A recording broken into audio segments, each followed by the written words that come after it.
technology that will meet your enterprise needs. On the moderator seat, we have Mr. Sachin Waingankar, Associate Director, PwC. Welcome, sir. I would also now like to welcome our panelists, Mr. Satyan Kumar Jadeja, Technology Leader, IBM. Mr. Khushru M. Mistry, Chief Information Officer and Senior Vice President, Information Technology, Eureka Forbes. Mr. Manish Kishore, Global IT Head, CIO, Wockhardt Limited. And Mr. Jitendra Panchal, Vice President, IT Central Depository Services, India Limited.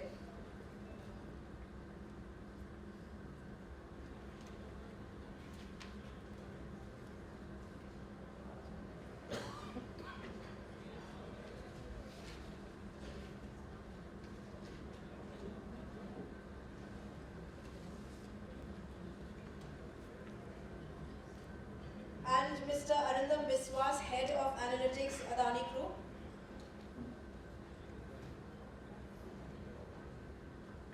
Ladies and gentlemen, silence is not welcome in this hall. Can we please put our hands together for our esteemed panel?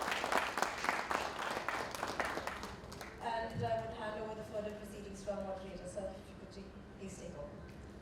Thank you. Good afternoon all. I'm Sachin Waingankar, AD at PwC. And I'm pretty sure you had a very good learning session since morning. We have learned about different cloud, public cloud, private cloud.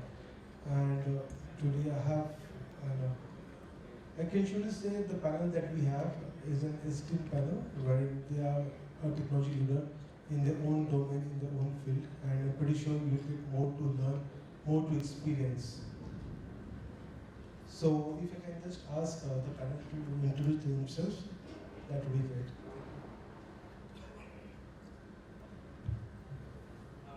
Very good afternoon, everyone. I'm Satyan Jadeja. I'm part of the technology team at IBM, looking into the BFSI technology transformation agenda at IBM. Almost 28 years experience in BFSI sector. Thank you. Hi, this is Khushru Mistry. I am the Chief Information Officer, Senior Vice President for Eureka Forbes. I don't think so. I have to introduce Eureka Forbes to everybody in this room. Well, I think it's about 31 years now across the world experience in information technology. Myself, Arindam Biswas. I'm a veteran in the analytics, data science, AI and ML space. I've been associated with the Adani Group for a while now and primarily driving their transformation in the analytics and digital space. So my perspective is a bit different from maybe the other panelists because I'm more from an internal consumer of the technology services and the cloud platform providers from a consumption standpoint for analytics and data science, AI and ML standpoint. So thanks. Sure, thank you all. So my first question would be to Mr. Khushru is how well advanced is hybrid thinking for strong enterprise? Why is it important for hybrid thinking? Let me start off by saying I'll answer the second question, the why, before I answer how well India is attuned to it. Recently, I think it was IBM who spoke about something called digital Darwinism in this country, where the technology and the consumer is actually embracing digital faster than what our enterprises are able to adapt. And the question now comes down to, is your enterprise digitally fit? Only then it will survive. Hybrid, this public cloud, private cloud, on-prem data centers is perhaps the only way to go forward. Why is it the case? Because all your technology developments today, all the explosion, the exponential way of doing things is happening in the cloud. the data centers are perhaps the place where all the infrastructure is now getting collated. And therefore, that digital journey has to be hybrid in nature. Also, hybrid allows one thing which never allowed when we were in the pure data center space. It didn't allow us to fail. But today, it allows us to fail fast, act fast, learn fast, without having a problem on the productivity of the production environment, and allows you to get to your GTM strategy much faster. The question now comes down to, is India digitally hybrid? The answer is yes, everybody talks about it. Everybody tries to do it hybrid, but we still have to go a long way. Hybrid has got to be implemented because the SaaS-based application, we have moved from infrastructure as a service to a more product as a service. Everything as a service is coming into play. And until you adopt and embrace the hybrid area, this is not going to happen. So I think 82% of our people in enterprises in India are saying they are hybrid, but are they truly hybrid is a question which needs to be answered further. So just to add, I'll try to just add a couple of lines. So I believe necessity is one of the strongest motivators and drivers of adoption and change. And that is what is perhaps making the enterprises wake up and be more open and be more aggressive in terms of moving to a hybrid platform model. I can tell from my own experience. So suppose there is a new tool or a platform which has been made available in analytics or data science. So suppose if you are doing it on-prem, then there would be n number of checks and balances, governance, approvals and this and that, which we'll have to sort first or seek first before we can even do anything. But with this hybrid or a cloud-based model, what we can do is we can leverage serverless and containers and quickly try to do a pilot without going through those 9 odd years of getting approvals, this and that. See if it is aligning with our business objectives and are we succeeding. If not, then perhaps we need to pivot again. But if we succeed, then I believe that gives us a very quick time to pilot and readiness to deploy and get that the competitive advantage vis-a-vis the market. Sure. Thank you, Khushru. Thank you, Arinda. Arinda, I would like to ask you a question. What are the key questions that an enterprise needs to think or ask before planning a hybrid cloud strategy? So first is that every enterprise needs to be cognizant of the fact that they should not jump into this bandwagon because everybody else is doing it. First and foremost, they need to do a very honest readiness assessment. And by readiness assessment, I mean to say that they have to take a stock or an inventory of all their existing applications, tools, platform, infra, architecture, and come to a conclusion in a holistic fashion without being driven by any sort of hidden agendas or biases in terms of, okay, as an organization, are they ready? If ready, then what is their level of readiness?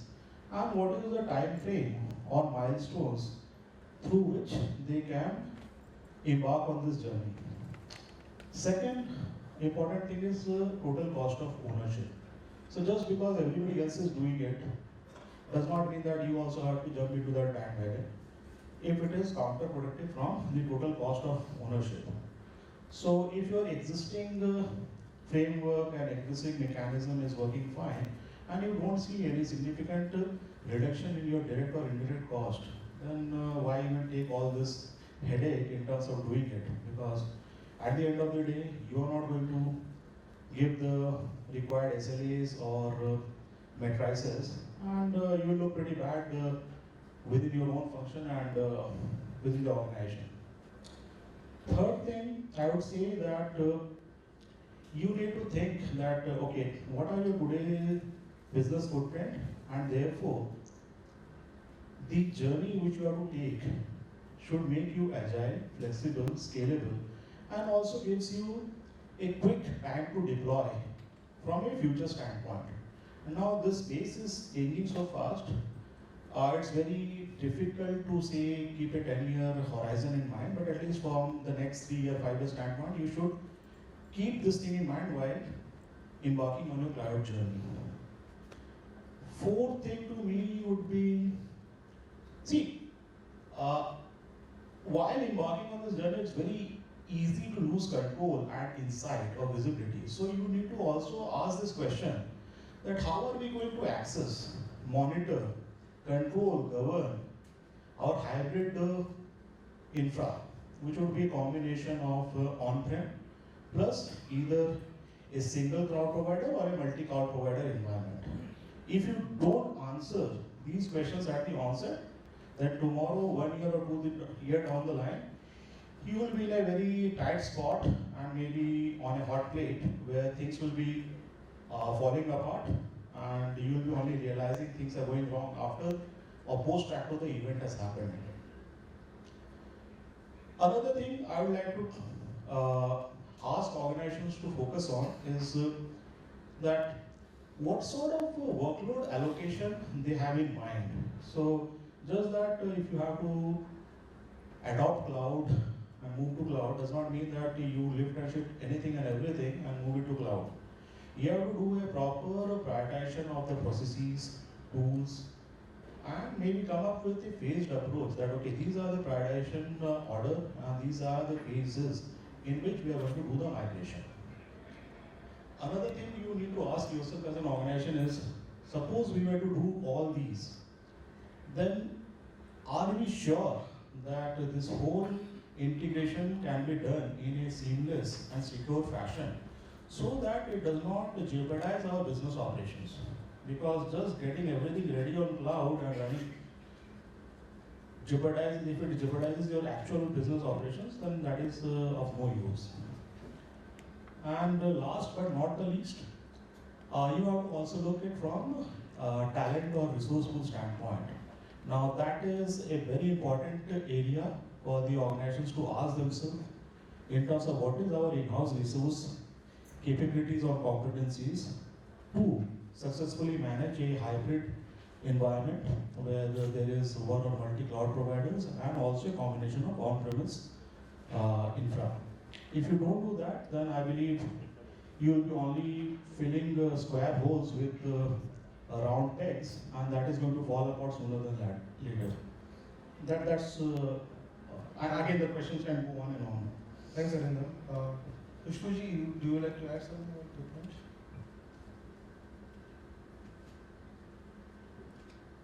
Always look at the big picture of the business. If you leave it in the hands of IT, they will major in minors. Okay, collate, consolidate with the business.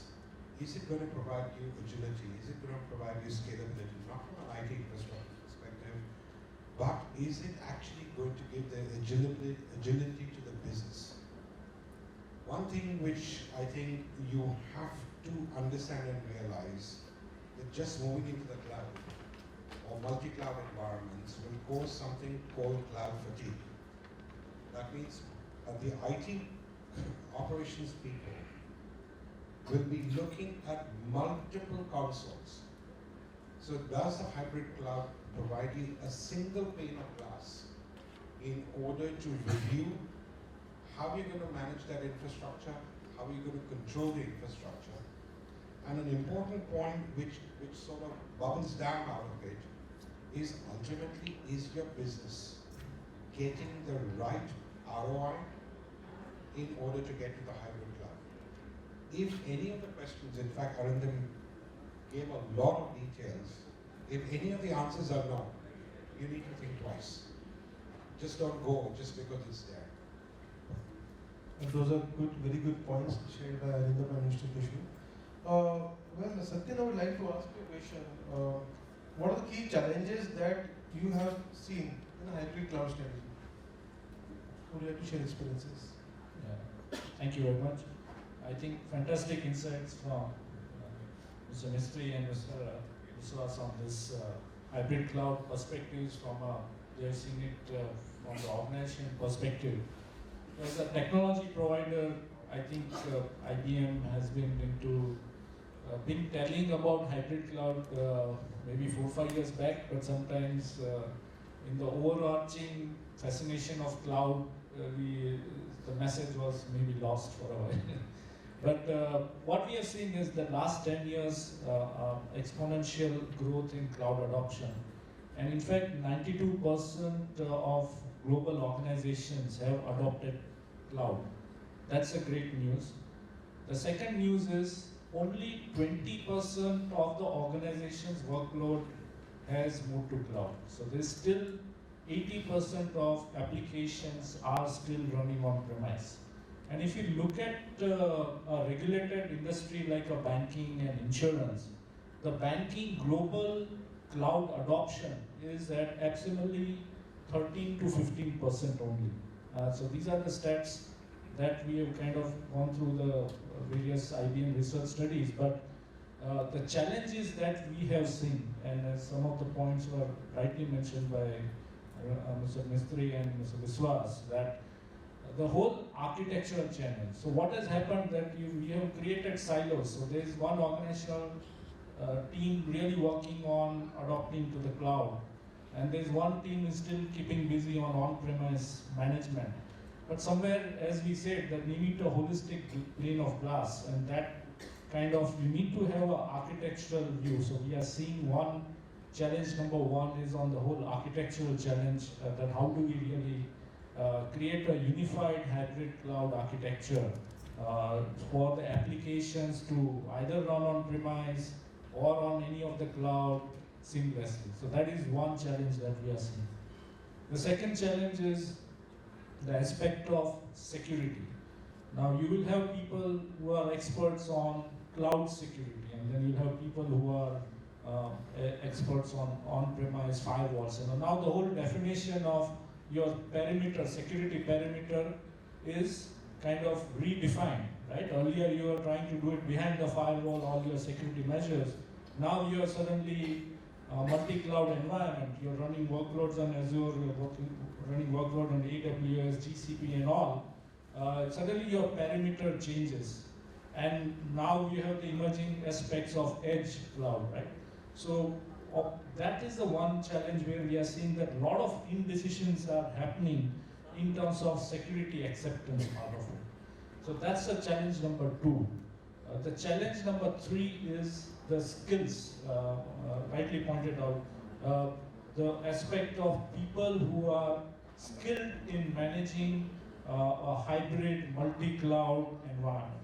Today, we did a survey and we found that on an average, globally, organizations using number of clouds is almost 6 to 7 and expected to reach 8 to 10 in coming 3 or 4 years. So imagine that already we are having a multi-cloud sprawl. So how do you manage that aspect of skills which are required to address this problem? So primarily these three challenges, and the fourth, the aspect of financial engineering and in a multi-cloud environment. So this is organization getting massive bill shocks because they just deployed and somebody forgot that we had some clusters running on one of the clouds, and you get those bill shocks from various cloud providers. So you need to have a FinOps is the term that is emerging, where you want to have a financial oversight on your spend on the cloud and how do you optimize your resources across multiple. So these are the four primary challenges that we have seen, I have personally seen, and also from the IBM perspective. Thank you. Thanks, Sachin. Mr. Anina, Mr. Khushru, do you want to add something? Yeah, I'll add a couple of things. So the first thing which comes to my mind in terms of challenges, I'll try to give an analogy. So see, compare this as compared to maybe a 100-meter sprint versus a triathlon. So a triathlon, because it involves multiple disciplines, it is much more complex. So that analogy fits best when organizations are embarking on a multi-cloud or hybrid cloud journey, because within the organization or with trusted vendor providers or vendor partners, they need to have all the requisite skill sets in terms of managing the complexity as it stands today and the complexity as it's going to emerge in the near future and long-term future standpoint. Now, if the organizations are not geared for that, then that throws a massive spanners in the proceedings. So first challenge I believe would be complexity. Second, I believe is inertia. So essentially, it takes a lot of time, effort, perseverance to learn a new skill from a resource standpoint. And organizations are seeing a lot of inertia in terms of folks who are part of the previous bandwagon. They are struggling either because of an innate inertia in them or because of another associated XYZ factors that they are not able to seamlessly transition into this new hybrid or multi-cloud environment where they need not only be aware or cognizant of on-prem technicalities but also what it requires to operate and succeed in a multi-cloud environment. So that is second, which I would term as inertia. Third, to me, would be compatibility. So, as a user, end user of on-prem and cloud services, there are different tools, platform apps. And if you are having diverse infra in place, then there may be challenges which emanates in terms of the compatibility of your existing apps, tools, and the ones which are on the cloud environment. And the success of a function within an organization, department within an organization, to a large extent depends upon how easily and how smoothly and how seamlessly they can resolve all these compatibility issues and have a seamless integration. Without that, I believe you'll be always running helter-skelter and always chasing the technology as opposed to primarily focusing on your business. Okay. The other thing which comes to my mind is, and this has been previously mentioned, so from a compliance standpoint. So again, as we move towards a more digital environment, there are threats in terms of different security aspects and so on and so forth. Now, depending upon that, different countries and different geographies are bringing in more compliances or rules. Like you might be aware of HIPAA as it applies for healthcare. You might be aware of GDPR and so on and so forth. So, in an on-prem environment, it was a challenge, but still people were able to successfully manage it from the compliance standpoint. But in a hybrid environment, you have to be doubly cognizant of the fact and always be up on your game so that you are not taken by surprise by any regulatory interventions or penalties. And last but not the least, I believe which has been already brought out. So there is one cartoon which I saw. So there is one guy who is begging on Times Square, New York. So somebody says that, okay, laid off because of COVID crisis.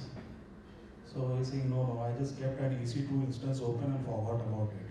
So this should be reminding all the organizations that don't just move onto the cloud, but also be aware that everything comes at a cost, and at every point of time you need to be on top of your game to identify what that cost is today and how it is going to scale up tomorrow. Thanks. Mr. Khushru, I'd like to ask you a question. When could be a right time to review your cloud strategy? Or when do you think that could be a frequency?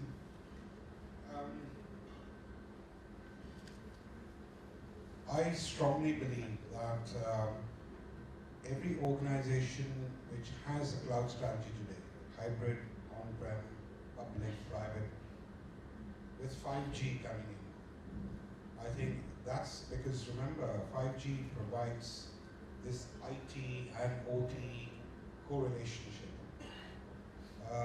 I think that will be a fantastic time to start reviewing, and I think its time is now to start reviewing, because 5G is going to provide you, this machine to machine. kind of communications, and that's going to become much more hyper priority, where health tech, fintech, everything is going to start converging and clashing into a massive arena of opportunities. If you're not in hybrid today, start looking at it immediately. If you are already in hybrid, start looking at how 5G is going to start, I would say, clashing into what you intend to do tomorrow. If you adopt it correctly, you are going to win. Because 5G is coming. 5G provides certain metrics of machine to machine, which is far beyond even our imaginations today. At the same time, please look at your cybersecurity angles, because 5G and all of that will correlate how the best in class can come on to mobile technology. But please understand there are other things like IT, IoT, which are still not up to the cybersecurity mark. Please understand you cannot call the fire brigade if you have a cybersecurity event. You have to resolve it yourself. The company has got to go through and get it resolved. So I think that's the time, 5G is the time where I think you need to review how best to utilize the advancements in technology to revamp your cloud orientation. Sure, thank you. Satyan, I would like to ask, how can an enterprise select the best strategy to meet their needs? Yeah, I think it's a very wide perspective on enterprise selecting a hybrid strategy, and so Khushru pointed out that like the whole emergence of 5G, then I recall the days that maybe initially we were doing the client server was the theme of the day previous time. Then world said, oh no, now we move to a distributed computing, right? Then there was a swing on the distributed, and then came the cloud, so everything came into the center of it. And then now we have with the emergence of 5G, the edge computing use cases emerging, especially in IoT driven or energy and manufacturing. A lot of these sectors you'll see a significant adoption of edge, leveraging the 5G technologies and use cases. So these are the areas that one has to review the strategy on a shorter time frame. I mean, even at 2 to 3 years.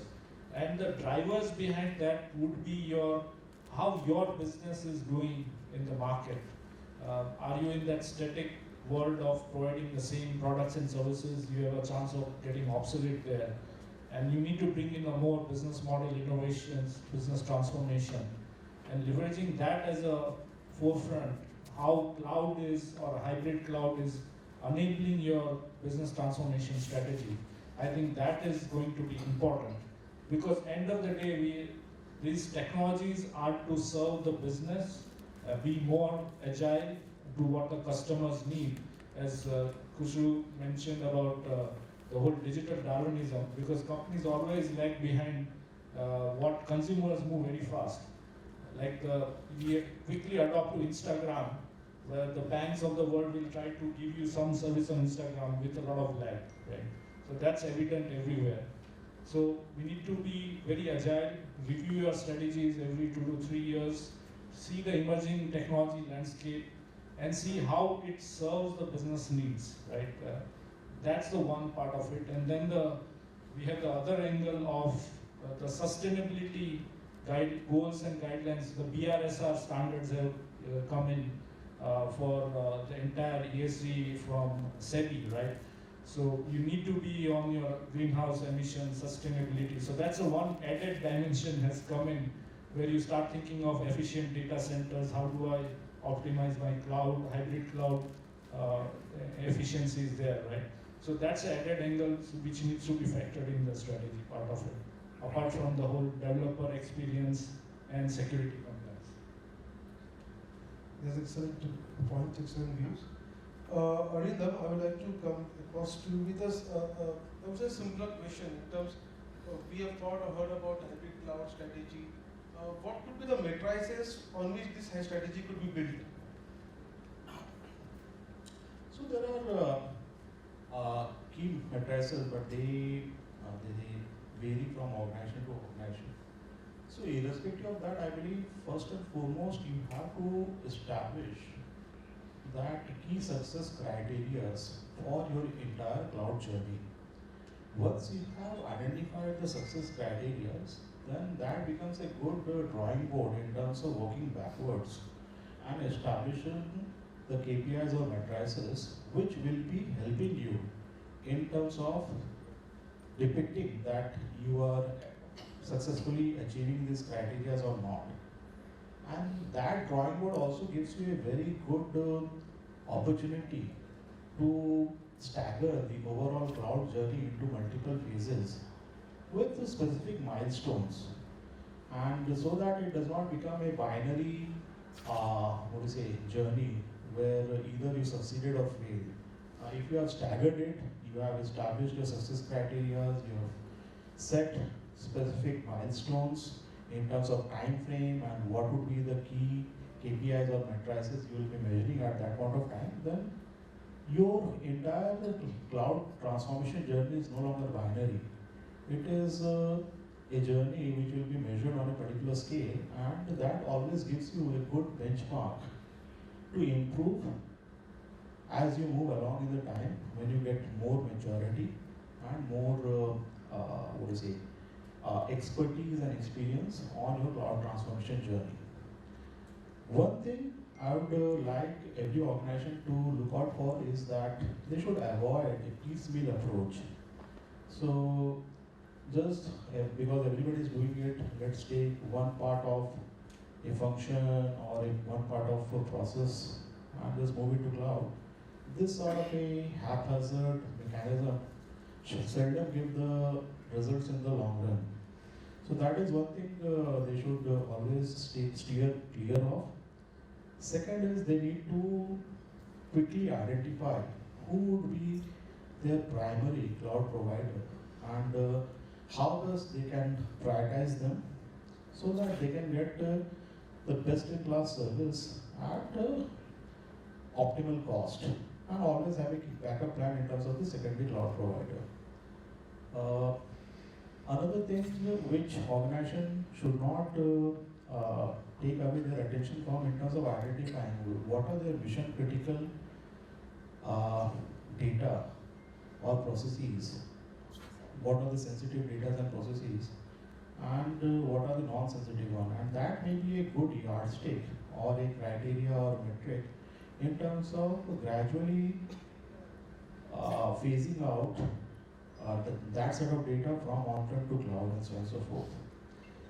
And finally, last but not the least, there are many data which are very sporadic in nature with a lot of peak and troughs. Now there has to be also an thought given to that in terms of how you can cater to that sort of a variable demand, and you should always go for something called cloud bursting or dynamic provisioning so that you don't pay upfront for excess infra or capacity which you will be only using sporadically or seldomly. So these, if you work backwards, will give you the right set of matrices or KPIs to show to your executive leadership that your cloud transformation journey is success, or to what degree it is a successful journey. Thank you. Thank you very much. I know we are at the end of the session, but we really had good points shared by the panel members. I'm pretty sure the audience would have those points into their strategy, build up those strategies. Just a last request to all the panel members, if they could share this couple of points as a closing notes so that the audience can take home their thoughts.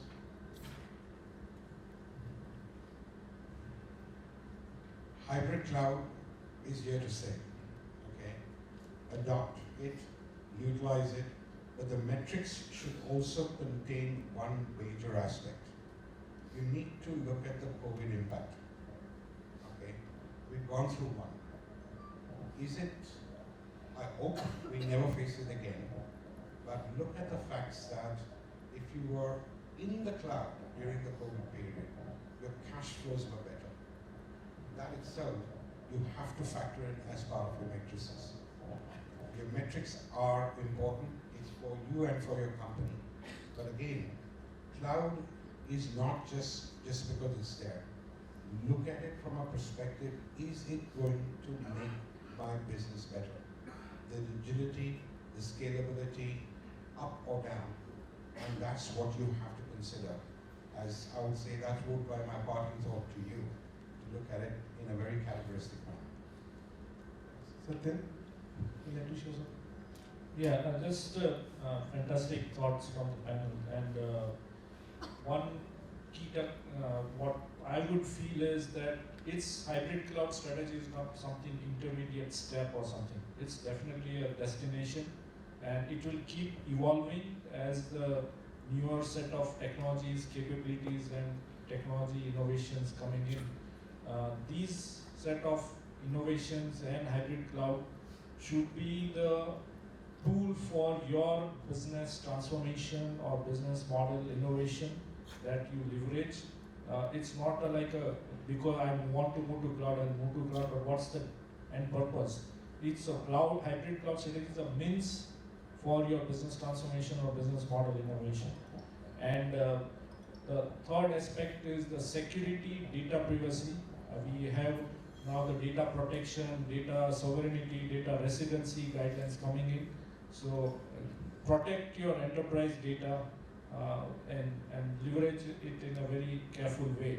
I think so. In your hybrid cloud strategy, the data protection is very essential because that's your competitive advantage for enterprise nowadays. So protect your data and enable your hybrid cloud as a destination and not an intermediate journey. Thank you. Arindam, component points from you? Yeah, so I believe everything has been brilliantly summarized and espoused by esteemed panelists. Just one parting thought is, see, nothing is eternal and change is inevitable. So from that standpoint, I believe organization should be cognizant of the fact that rather than being caught unaware and being woken up to a rude reality when they don't have the convenience or the luxury of time and a strategic viewpoint in place and do things in a haphazard manner, they should wake up today and put toward the conscious effort in terms of first assessing who they are, what business they are in, and how this whole cloud transformation or cloud journey is going to significantly change their game in terms of either driving organic or intrinsic growth or giving them a competitive edge in today's digital world. So these are a few of the things which I thought I'll end this with my thoughts on this. Sure. Thank you, panel. And I'm pretty sure that the audience would have a lot to take away to plan their IT strategies. I would surely say the panel members have given a lot of food for thought to strategize, to assess, to review, keep on reviewing and keep on planning your strategies. Thank you very much. All right, in the interest of time, I will be taking 2 questions from the audience only. If anyone has questions for our panel, yes. One question actually to the two panelists on the right.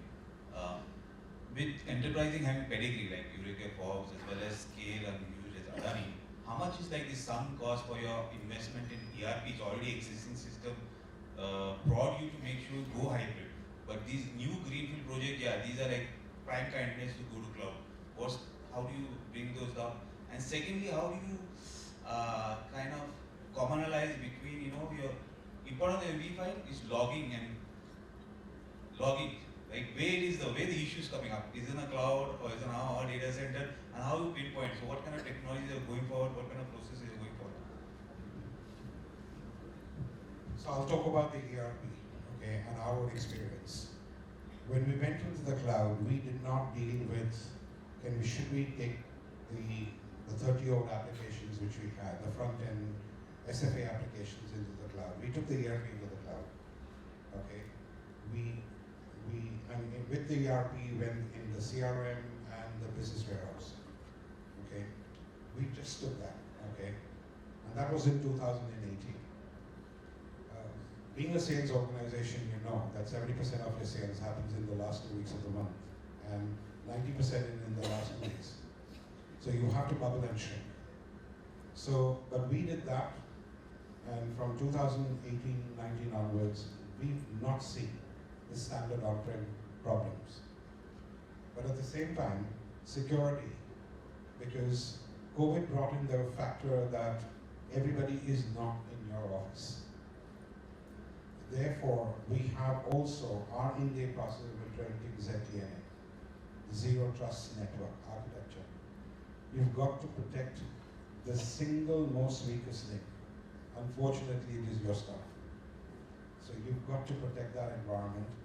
And I don't think so you will have much of a problem. As long as you're cognizant of the security, the cyber threats, because it's not a question of are you going to get impacted. It's just a question of when. So you rather protect yourself right now and tie up the loose ends immediately. Right. One final question. Yes, sir. Yeah, I have a question with Rindam from Adani Group. Can you tell briefly about that how Adani is adopted the hybrid approach? Because Adani have own data center, Adani have couple of business and something like in a diversified space. How you have adopted the hybrid strategy in this company? See, as I already mentioned that we have not taken a big bang approach. The steps which we have followed are in terms of the best practices which have been put together by many of the cloud leaders. So we assessed in terms of readiness of the business entities and the functions within, which are in a better state in terms of a cloud transformation. That was first. Second thing is also in terms of the total cost of ownership factor. So these were the primary criteria which drove it. At the same time, because we are a business behemoth, so we have to be also cognizant of the fact that we don't lose sight while we are on this transformation journey that our existing pieces of the business start falling apart. So with that in mind, we had built in robust, redundancies baked in while we were embarking on this journey. That led to a little bit of effort, technology and cost duplicacy, but that held us in good stead in terms of ensuring that while we try to juggle these two different balls, none of them are falling and hitting us badly from a business standpoint. So these are few of the things which we had taken. And again, as a conglomerate, we have identified specific business areas which we have embarked on this journey. Not every business and every function within Adani is at the same maturity and readiness. So the ones which are more mature, they are on this transformation roadmap. The others, they are going to be on this journey with a better insight and better experience from the previous, previous efforts. So that is how we have done it. Right, with that we come to the end of the panel. Now I would request our moderator, Mr. Sachin, to be the judge and jury and tell us who do you think asked the most relevant question to the panel, and we'll be giving away this goodie bag. Either of the two gentlemen. Mr. Chittaranjan Kesari would be the right one. Alright, then here you go. I request you, sir, to please come up on stage and accept the giveaway.